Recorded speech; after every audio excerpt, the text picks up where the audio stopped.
Hello students, দেখো এই অঙ্কটা আমরা কীভাবে করবো সেটা হচ্ছে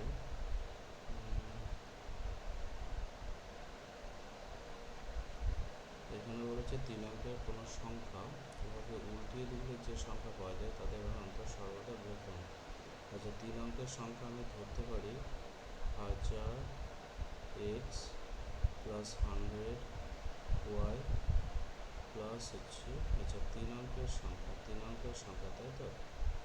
তো এখানে এটা 4 অঙ্কের সংখ্যা হয়ে যাচ্ছে, তাহলে এইভাবে ধরলে হবে না।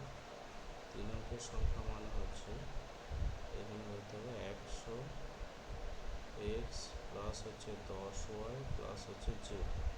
আচ্ছা, এখন সংখ্যাটিকে উল্টিয়ে লিখলে যে সংখ্যা পাওয়া যায় তাদের অন্তর। উল্টিয়ে লিখলে যেটা পাওয়া যায় সেটা হচ্ছে 10 জেড প্লাস হচ্ছে 10 ওয়াই প্লাস হচ্ছে জাস্ট এক্স।